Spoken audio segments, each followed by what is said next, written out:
سے. کچھ یہ حضرات تو ان کو تو تحقیق نہیں ہوتی، جن کی تحقیق ہوتی ہے وہ اس بات سے ڈرتے ہیں کہ اگر ہم اس مسئلے کو چھیڑیں تو پھر ہم پہ ٹپا لگے گا کہ شیعوں کا قرآن اور ہے، پھر ہم اس کو ثابت نہیں کر سکیں گے اپنی بات کو کہ نہیں ہمارا قرآن یہی ہے، لیکن یہ موجودہ قرآن پہ بہت ظلم ہوا ہے، تو اس بات کو ثابت نہیں کر سکیں گے. صرف ایک کلپ مخالفین کو جیسے آج کے زمانے میں کہتے ہیں ساؤنڈ بائٹس، چھوٹا سا ان کو ساؤنڈ بائٹس مل جائے گا، ان کو حجج مل جائیں گے، اس پہ فتنے کھڑے ہوں گے، تو اس لیے خاموش ہیں بہت سارے.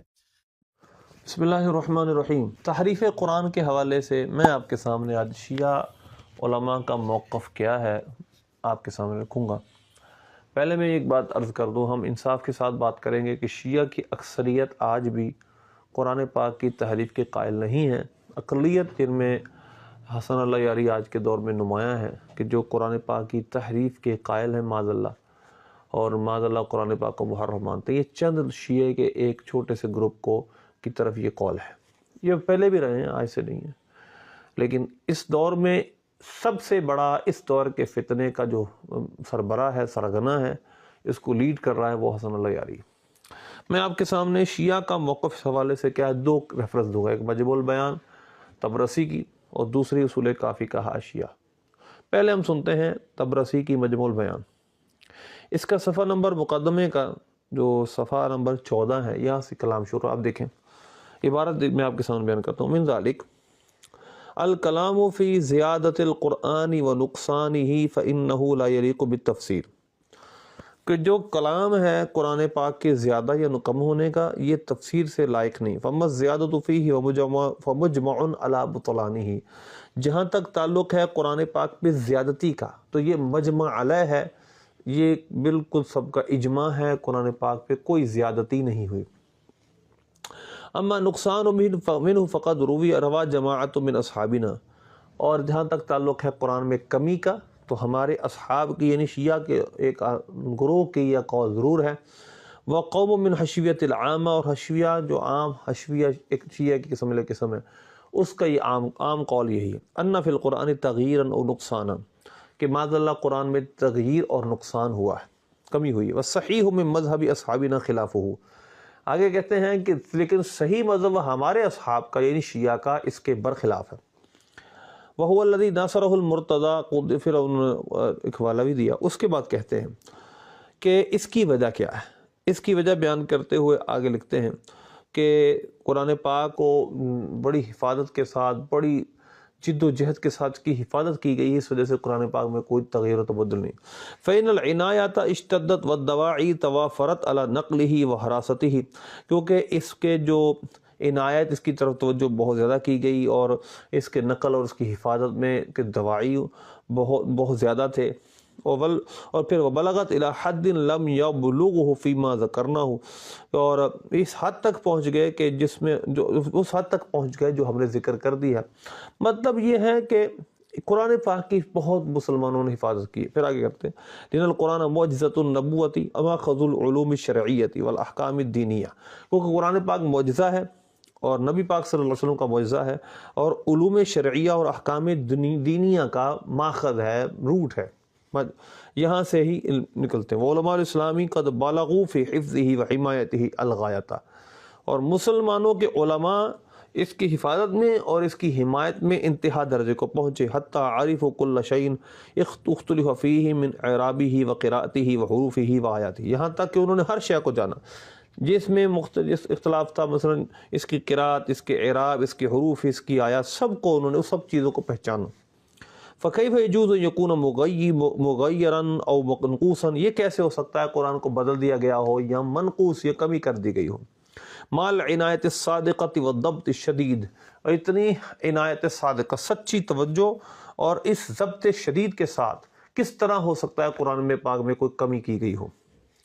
اور پھر اس کے بعد آخر میں لمبی عبارت ہے، اور آخر میں جا کر کہتے ہیں کہ وَاسْتَدَلَّ ذَلِكَ بِأَنَّ الْقُرْآنَ كَانَ يُدْرَسُ وَيُحْفَظُ جَمِيعُ فِي ذَلِكَ الزَّمَانِ، کہ نبی پاک صلی اللہ علیہ وسلم کے دور میں بھی قرآن جمع کر دیا گیا تھا اور اس کی حفاظت کا بڑا اس کو محفوظ کیا گیا، اس کی تدریس کی. لیکن آخر میں، کیونکہ اس پر میں ایک اور ویڈیو بناؤں گا نبی پاک صلی اللہ علیہ وسلم کے دور کی حفاظ، حسن العشری کہتا ہے کہ مولا علی رضی اللہ تعالیٰ کے سوا کوئی حافظ نہیں تھا، جبکہ ہمارے نزدیک اور بھی حفاظ موجود تھے۔ اس وجہ سے میں یہ عبارت اس وقت پیش کروں گا۔ ابھی میں آخر میں اس کو جو عبارت لکھا ہے وہ آپ کے سامنے پیش کرتا ہوں۔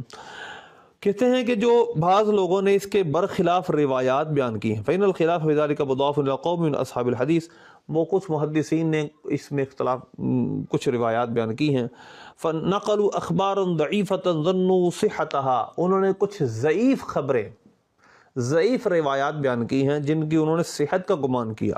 لا يرجع بمثلها عن العلوم المقطوع على صحته، یہ کیسے ہو سکتا ہے؟ ایک مقطوع الصحت یعنی جس کی صحت پر قطعیت ہے، سرٹینٹی ہے، قرآن، اس کے خلاف اس طرح کی روایات کی طرف کیسے رجوع کیا جا سکتا ہے؟ رجوع نہیں کیا جا سکتا۔ لا يرجع بمثلها على المقطوع على المعلوم المقطوع على صحته، جس کی صحت القطعی ہے، یقینی، سب کو معلوم ہے، اس کے برخلاف روایات کو کیسے لیا جا سکتا ہے؟ تو لہذا یہ مجمع البیان میں علامہ طبرسی کا موقف تھا شیعہ کا۔ دوسرا شیعہ کی کتاب ہے اصول کافی۔ اصول کافی کے حواشی کے اندر کچھ وضاحتیں اس حوالے سے دی گئی ہیں۔ جو روایات یہاں بیان کی گئی ہیں اس روایات کی تشریح کرتے ہوئے انہوں نے بھی اپنا موقف یہاں بیان کیا۔ دیکھیے روایت نمبر ہے 3572۔ حضرت امام جعفر صادق رضی اللہ تعالیٰ عنہ کے پاس کسی نے ایک مصحف دیکھا، اس مصحف کے اندر کچھ ایسی چیزیں تھیں کہ جو اور مصحفوں میں نہیں تھی۔ قرأت فیہ لم یکن الذین کفروا وجدت فیہا اسم 70 رجلا من قریش باسمائهم واسماء آبائهم قال ابعث الی بالصحف بالمصحف۔ جو روایت ہے کہ 70 افراد قریش کے نام لم یکن الذین کفروا صورت میں تھے، یہ ایک روایت ہے۔ اسی طرح ایک اور روایت بھی اس طرح موجود ہے کہ قرآن پاک کے اندر 17,000 آیتیں تھیں۔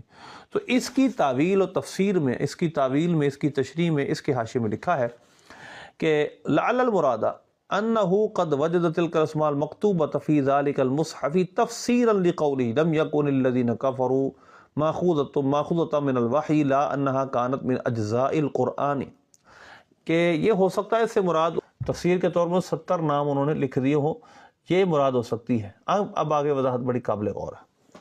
آگے وضاحت یہ ہے، دیکھیے گا، ایضا من استماع الحروف من القرآن الى خلاف ما يقرأه الناس هي استماع حروف تفسیر الفاظ القرآن وتبین مراد منها۔ اب ذرا آگے غور کیجیے گا، آگے لکھتے ہیں فإنه كله محمول على ما قلنا، کہ جتنی بھی روایات تحریف قرآن کے حوالے سے، قرآن پاک کے بدلنے کے حوالے سے، وہ سب اس پہ محمول ہیں۔ وہ تفسیری کلمات تھے، وہ قرآن پاک کی اصل آیات نہیں تھی، مولا علی سے مذکور ہو یا کسی اور سے۔ کیوں؟ لأنه لو كان تطرق التحریف والتغییر فی الفاظ القرآن لم يبق لنا اعتماد على شيء منه۔ یہ ہے بہت اہم بات کہ اگر تطرق التحریف والتغییر، اگر یہ تحریف اور تغییر کا رستہ قرآن پاک میں کھول دیا جائے تو ہمارے پاس پھر کیا، کچھ نہیں بچے گا۔ کسی چیز پہ اعتماد کریں گے ہم کس چیز پہ اعتماد کریں گے؟ اگر قرآن کو ہی محرف مان لیا تو ہم کس چیز پر اعتماد کریں گے پھر؟ کیوں؟ اذ علی ھذا یحتمل کل آیت منہ ان تکون محرفۃ مغیرۃ، کیونکہ پھر کیا ہوگا کہ ہر آیت میں یہ احتمال باقی رہے گا کہ یہ مغیر ہے، یہ محرف ہے، یعنی اس کو تبدیل کر دیا گیا معاذ اللہ۔ وتکون علی خلاف ما انزل اللہ فلا یکون القرآن حجۃ لنا، تو قرآن ہمارے لیے حجت کے طور پر باقی رہے گا ہی نہیں کہ ہر آیت میں تغیر و تبدل کا احتمال رہ جائے گا معاذ اللہ۔ وتنتفی فائدتہ، اور اس کا فائدہ بھی منتفی ہو جائے گا، ختم ہو جائے گا۔ اور فائدۃ الامر باتباعہ والوصیۃ بہ ورد الاخبار المتعارضۃ علیہ الی ذلک، اور اسی طرح ان کا وصیت کا عقیدہ بھی اسی سے وہ کہتے ثابت ہوتا ہے، اسی طرح اتباع کا عقیدہ، اسی طرح جو اخبار متعارضہ ہیں، یعنی جو ائمہ اہل بیت سے وہ خبریں جو قرآن و سنت کے منافی ہیں ان کو قرآن و سنت پیش کیا جاتا ہے تاکہ ہم قرآن و سنت پر عمل کریں، تو اس پر وہ کیسے پیش کریں گے؟ پھر کہتے ہیں اذن قال اللہ عز وجل انہ لکتاب عزیز لا یأتیہ الباطل من بین یدیہ ولا من خلفہ تنزیل من حکیم حمید۔ انہوں نے پھر قرآن پاک کی آیت سے ایک استدلال کیا ہے کہ اس کے سامنے، اس کے دائیں بائیں باطل نہیں آتا، یہ نازل شدہ ہے حکیم و حمید کی طرف سے، حکمت والے محمود جس کی تعریف کی گئی اس کی طرف سے۔ فکیف تطرق الیہ تحریف والنقصان والتغییر، کس طرح اس کی طرف تغییر و تحریف اور نقصان رستہ پا سکتا ہے۔ اب اگلی بات حسن اللہ یاری پر ایک اور قیامت اٹھنے لگی۔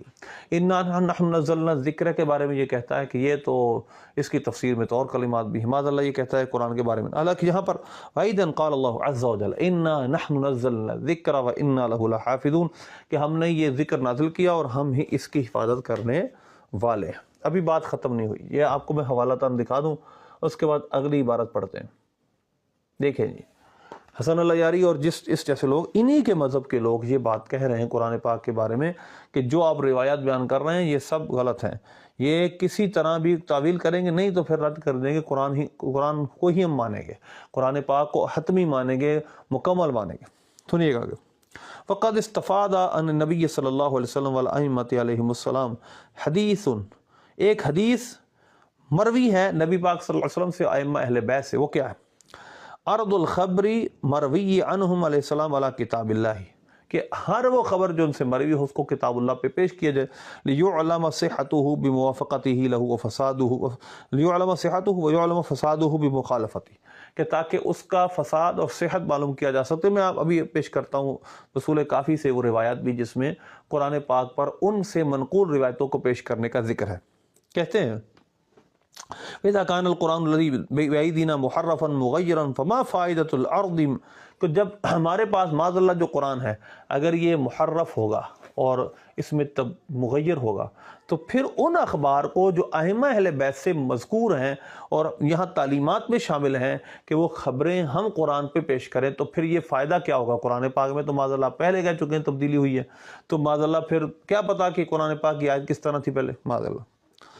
فما فائد الارض ما ان الخبر تحریف مخالف لکتاب اللہ مکذب لہ، تو لہذا حالانکہ یہ جو تحریف کی خبریں ہیں، جتنی بھی اخبار ہیں جو روایت بیان کی جاتی ہیں معاذ اللہ قرآن پاک کے بدلنے پر، وہ کتاب اللہ کے مخالف ہیں اور قرآن پاک کی تکذیب کرتی ہے، فیجب ردہ، قرآن ان کی تکذیب کرتا ہے، اس کو رد واجب ہے، والحکم بفسادہ او تعویلہ، تو حکم لگایا جائے گا اس کے فساد کا یا اس کی تعویل کا، اور جو تعویل ممکن ہو سکے پر۔ تو لہذا اس لیے شیعہ کی کتابوں سے جو شیعہ کے علماء کا موقف اکثریت کا ہے وہ بھی تحریف قرآن کا نہیں ہے، وہ ان روایاتوں کو یا تو مانتے نہیں ہیں یا مانتے ہیں تو ضعیف مانتے ہیں، جس طرح میں نے مجموع البیان، یا پھر وہ اس کے اندر تعویل کرتے ہیں۔ اب سنیں، کتاب فضل العلم ہے اور اس کے اندر روایات مذکور ہیں جن میں صراحتاً ائمہ اہل بیت نے فرمایا ہے ہم سے جب کوئی خبر سنو تو اس کو کتاب اللہ پہ پیش کرو۔ مثلا روایت نمبر 201 ہے، کہتے ہیں امام جعفر صادق رضی اللہ تعالیٰ نبی پاک صلی اللہ علیہ وسلم کے قول پہ طور پر حدیث بیان کی، ان علی کل حق حقیقتاً وعلی کل صواب نوراً فما وافق کتاب اللہ فخذو، جو چیز کتاب اللہ کے موافق پاؤ فخذو، اس کو لے لو، وما خالف کتاب اللہ فدعوہ، اور جو کتاب اللہ کے مخالف پاؤ اس کو رد کر دو۔ تو جو اصول یہ ہے کہ عرض کتاب ہر چیز کو ہم پیش کریں، کتاب اللہ کو پیش کریں، اور کتاب اللہ ہی محرف ہے تو پھر کیا فائدہ رہ جائے گا؟ کس طرح ہم روایتوں کو جج کریں گے؟ کیونکہ اگر ہم قرآن پاک کی آیتوں کو پیش کریں گے تو پتہ نہیں، جس طرح آپ شیعہ استدلال کرتے ہیں بہت ساری آیات سے، تو وہ آیت پتہ نہیں بدل گئی ہوں، پتہ نہیں اصل میں کس طرح معاذ اللہ نازل ہوئی، تو یہ تو استغفر اللہ ہر جگہ پھر احتمال باقی رہ جائے گا۔ اسی طرح آگے روایت ہے کہ حدیث پاک نبی پاک صلی اللہ علیہ وسلم سے ہو گئی، اب ائمہ اہل بیت میں ہم جعفر صادق رضی اللہ تعالیٰ سے روایت کرتے ہیں کہ ان سے کچھ ایسی حدیثیں مروی ہوتی ہیں، انہ حضر ابن ابی یعفور فی هذا المجلس، اس مجلس میں جو یہ سوال ہوا اس میں ابن ابی یعفور حاضر ہوا، اور سالت ابا عبداللہ، اور حضرت امام جعفر صادق رضی اللہ تعالیٰ سے حدیث پاک، جو حدیث سے اختلاف ہے، یعنی حدیث پاک میں اختلاف ہو جاتا ہے، دو حدیثیں مختلف موضوع کیا جاتی ہیں، تو اس کے بارے میں سوال کیا ہم کس پر اعتماد کریں۔ انہوں نے کہا اذا ورد علیکم حدیث فوجدتم له شاہدا من کتاب اللہ او من قول رسول اللہ صلی اللہ علیہ وسلم، کہ جب بھی تم کوئی کتاب میں ہماری روایت پاؤ اور وہ روایت اگر نبی پاک صلی اللہ علیہ وسلم کے فرمان اور کتاب اللہ کے موافق ہو تو پھر کیا کرو؟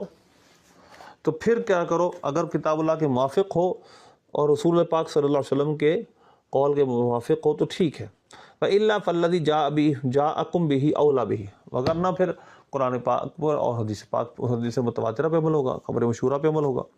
پھر اس طرح سے روایت بھی 203 نمبر روایت یہ ہے کہ راوی کہتے ہیں میں نے امام جعفر صادق رضی اللہ تعالیٰ سے سنا کہ یقول کل شیء مردود الی الکتاب والسنۃ وکل حدیث لا یوافق کتاب اللہ فهو زخرف، کہ ہر روایت کتاب اللہ پہ پیش کی جائے گی، اور جو روایت کتاب اللہ کے موافق نہیں ہے وہ زخرف ہے، فیبریکیٹڈ ہے، بناوٹی ہے، وہ من گھڑت بات ہے۔